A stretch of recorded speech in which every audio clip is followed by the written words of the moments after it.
And welcome. आज के video में हम बात करेंगे माइक्रोबॉडीज़ की और समझेंगे पेरोक्सीसोम, स्फीरोसोम और ग्लाइऑक्सीसोम को। तो सबसे पहले माइक्रोबॉडीज़ होती क्या है?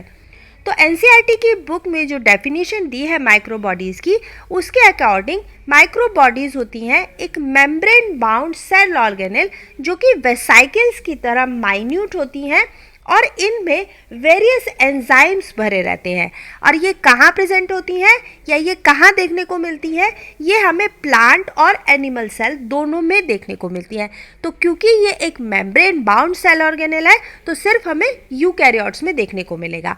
और यहाँ पर जो भी इनके अंदर भरा रहता है वो तरह तरह के एंजाइम्स होते हैं। तो माइक्रोबॉडीज़ को हम 3 कैटेगरी में रखकर देख सकते हैं। एक है पेरोक्सीसोम, दूसरे ग्लाइऑक्सीसोम और तीसरे स्फीरोसोम। तो सबसे पहले हम पेरोक्सीसोम की बात करेंगे। तो पेरोक्सीसोम को सबसे पहले देखा था रॉडिन ने माउस की किडनी में। इसके बाद कुछ सालों में डी डुवे ने इन्हें आइसोलेट किया रैट के लीवर से और इसको टर्म दिया पेरोक्सीसोम। तो ये डी डुवे वही हैं जिन्हें हमने लाइसोसोम की डिस्कवरी में भी पढ़ा था। तो इन्होंने लाइसोसोम की डिस्कवरी की थी और यहाँ पर इन्होंने पेरोक्सीसोम को आइसोलेट किया था, किससे? रैट लीवर से। लेकिन इसको देखा सबसे पहले रॉडिन ने था, टर्म भी डी डुवे ने ही दिया था। अब ये दोनों में देखने को मिलती है हमें पेरोक्सीसोम, एनिमल में भी और प्लांट सेल में भी। तो ये जो पेरोक्सीसोम होते हैं ये रिजेंबल करते हैं माइटोकॉन्ड्रिया से। जैसे ये डुप्लीकेट कर सकते हैं स्प्लिटिंग से, जैसे माइटोकॉन्ड्रिया रेप्लिकेट होते हैं। और कुछ कुछ फंक्शंस जो होते हैं, जो इनमें एंजाइम पाए जाते हैं, वो माइटोकॉन्ड्रियल एंजाइम की तरह ही काम करते हैं। तो यहाँ पर पेरोक्सीसोम की डिस्कवरी देखी हमने और ये कहाँ पाए जाते हैं। तो अब बात कर लेते हैं पेरोक्सीसोम के स्ट्रक्चर और उसके फंक्शन की। तो पेरोक्सीसोम के अगर स्ट्रक्चर की बात करें तो ये स्मॉल राउंड वेसाइकल्स होती हैं जो कि सिंगल मेम्ब्रेन से कवर होती हैं। इनकी डायामीटर 0.1 to 1 माइक्रोमीटर तक हो सकती है। अब ये जो मेम्ब्रेन कवर करती हैं, इसके बीच में एक क्रिस्टलाइन कोर प्रेजेंट होता है जो कि बहुत डेंस होता है। अब इसी डेंस क्रिस्टलाइन कोर में प्रेजेंट होते हैं ज़्यादातर ऑक्सीडेटिव एंजाइम्स जो कि नंबर में 50 से भी ज़्यादा हो सकते हैं। तो ये बात हो गई स्ट्रक्चर की, जिसमें पेरोक्सीसोम स्मॉल वेसाइकल हैं जो कि एक मेम्ब्रेन से कवर रहती हैं और बीच में इनके एक क्रिस्टलाइन कोर प्रेजेंट होता है जो कि एंजाइम से मिलकर बना होता है। अब बात करते हैं फंक्शन की। तो सबसे पहला फंक्शन है पेरोक्सीसोम का oxidation of very long chain fatty acid. तो यहाँ पर पेरोक्सीसोम जो बहुत लंबे लंबे फैटी एसिड होते हैं उनको ऑक्सीडाइज करने का काम करती है। मतलब अगर 24 to 26 carbon long chain fatty acid भी हैं तो यहाँ पर उनके ऑक्सीडेशन का काम जो होता है वो पेरोक्सीसोम में परफॉर्म होता है। उसके बाद synthesis and degradation of hydrogen peroxide. तो हाइड्रोजन पेरोक्साइड की सिंथेसिस और डिग्रेडेशन का काम भी पेरोक्सीसोम के अंदर होता है, इसीलिए इनका नाम पेरोक्सीसोम पड़ा है। तो पर ऑक्सी मतलब पेरोक्साइड और सोमा मीन्स बॉडी। तो ऐसी बॉडी जो पेरोक्साइड की सिंथेसिस भी कर रही है और उसको डिग्रेड करने का भी काम कर रही है, पेरोक्सीसोम कहलाती है। अब कैसे इसका सिंथेसिस और डिग्रेडेशन होता है हाइड्रोजन पेरोक्साइड का, वो समझ लेते हैं। तो पेरोक्सीसोम में 2 तरह के एंजाइम होते हैं, एक है ऑक्सीडेजेस और दूसरा है कैटालेसिस। तो जो ऑक्सीडेजेस होते हैं वो काम करते हैं हाइड्रोजन पेरोक्साइड की सिंथेसिस का और कैटालेसिस उसको तोड़ने का। तो कैसे ये होता है? तो मान लेते हैं कि पेरोक्सीसोम में प्रेजेंट है कोई अमाइनो एसिड जो कि एक सबस्ट्रेट है, इस पर कोई एंजाइम काम करता है जिसका नाम हम मान लेते हैं अमाइनो एसिड ऑक्सीडेजेस है। तो ये जब अमाइनो एसिड पर अमाइनो एसिड ऑक्सीडेजेस काम करता है तो ये मॉलिक्यूलर ऑक्सीजन के साथ मिलकर H2O2 बनाता है और इस अमाइनो एसिड को तोड़ देता है। तो अब ये जो हाइड्रोजन पेरोक्साइड बनती है ये सेल के लिए बहुत टॉक्सिक होती है। तो इसीलिए अगर ये ज़्यादा टाइम तक प्रेजेंट रहेगी तो ये सेल को हार्म कर सकती है। तो इस हाइड्रोजन पेरोक्साइड को यहीं पर मतलब पेरोक्सीसोम में ही दूसरे सेट ऑफ एंजाइम्स के साथ वाटर और ऑक्सीजन में अगेन तोड़ दिया जाता है। तो यहाँ पर कौन से एंजाइम काम करते हैं? कैटालेसिस। तो ये रिएक्शन कैसे होती है? कोई अमाइनो एसिड अगर तोड़ना है तो उस पर काम करते हैं ऑक्सीडेजेस एंजाइम। मान लेते हैं अमाइनो एसिड है तो काम कौन सा एंजाइम करेगा, अमाइनो एसिड ऑक्सीडेजेस। अब ये अमाइनो एसिड ऑक्सीडेजेस मॉलिक्यूलर ऑक्सीजन के साथ मिलकर इस सबस्ट्रेट को तोड़ता है, लेकिन उसके साथ साथ प्रोड्यूस होती है हाइड्रोजन पेरोक्साइड। अब क्योंकि ये हाइड्रोजन पेरोक्साइड बहुत टॉक्सिक होती है सेल के लिए, इसलिए इसको इमीडिएटली तोड़ना भी ज़रूरी है।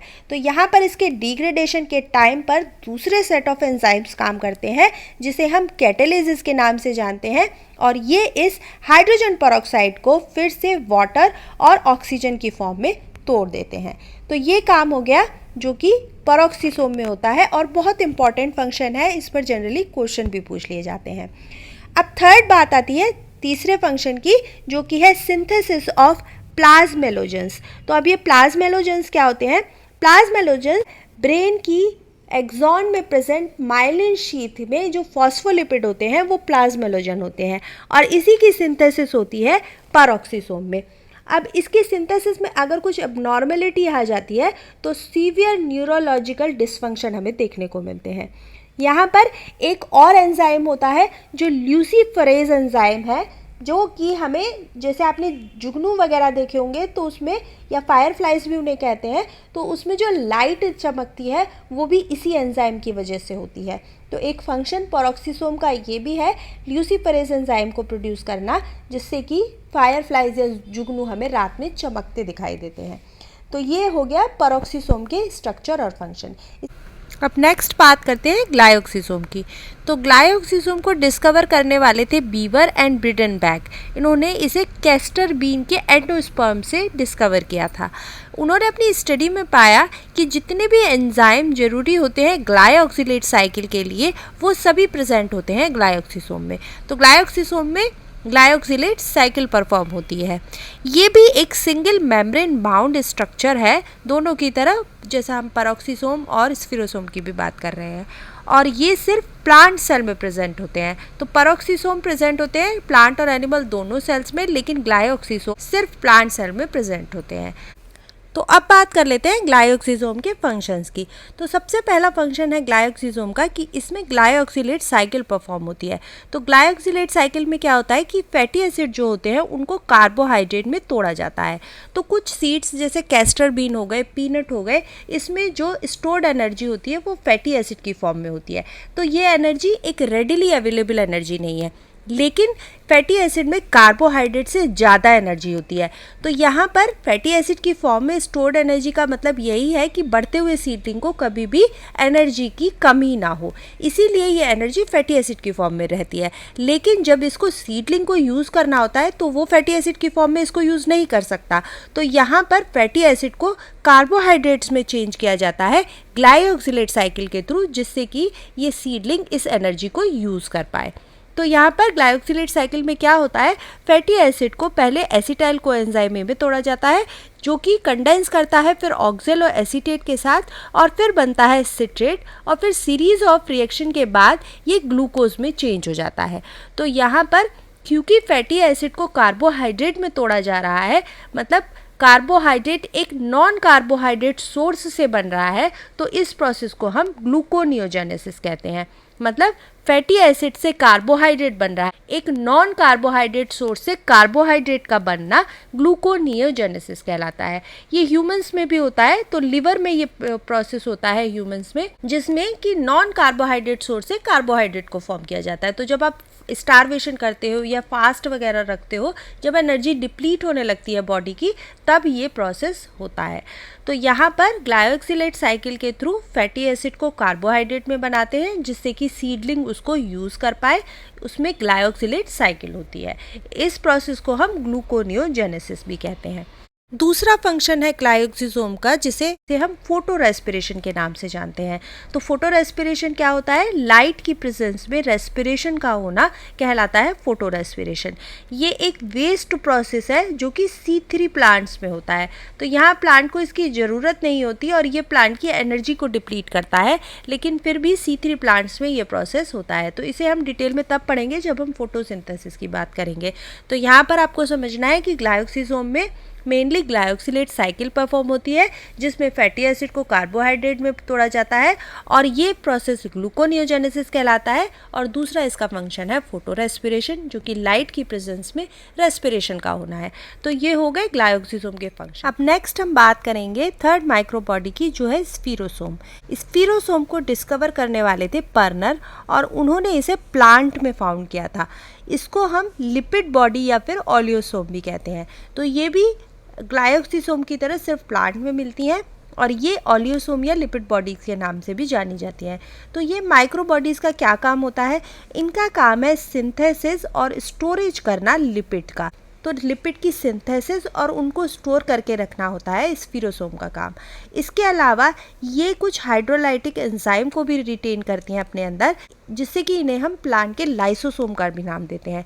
तो इसमें एक तो स्टोरेज और सिंथेसिस हो गई लिपिड की, इसके अलावा कुछ हाइड्रोलिटिक एंजाइम भी प्रेजेंट रहते हैं, जिससे कि ये प्लांट के लाइसोसोम की तरह काम करते हैं। तो हमने एनिमल लाइसोसोम देखे थे, जिसमें कि कुछ हाइड्रोलिटिक एंजाइम होते हैं और वो कुछ प्रोसेस करते हैं। इसी तरह यहाँ पे स्फीरोसोम भी प्लांट के लाइसोसोम की तरह काम करते हैं। तो ये बात हो गई माइक्रोबॉडीज़ की, जिसमें हमने डिस्कस किए पैरोक्सिसोम, ग्लाइकोसिसोम और स्फीरोसोम्स। तो पैरोक्सिसोम को डिस्कवर करने वाले थे रॉडेन, ग्लाइकोसिसोम डिस्कवर किए थे बीवर ने और स्फीरोसोम को पर्नर ने। पैरोक्सिसोम में हमें प्लांट और एनिमल दोनों में देखने को मिलते हैं, जबकि ग्लाइकोसिसोम और स्फीरोसोम खाली प्लांट्स में ही पाए जाते हैं।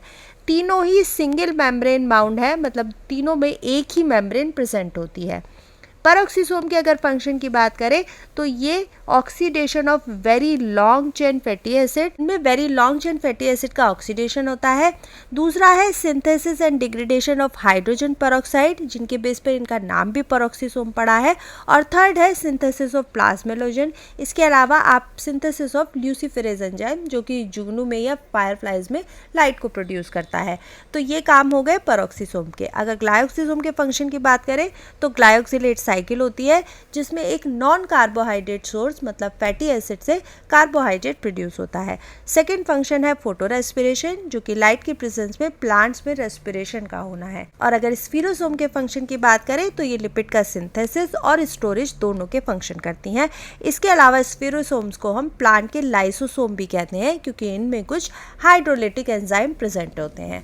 तो ये थी माइक्रोबॉडीज, पैरोक्सिसोम, ग्लाइकोसिसोम और स्फीरोसोम। आई होप आपको अच्छे से समझ में आया होगा। वीडियो पसंद आए तो please do like, share and subscribe. मिलेंगे नेक्स्ट वीडियो में। Until then take care and bye bye.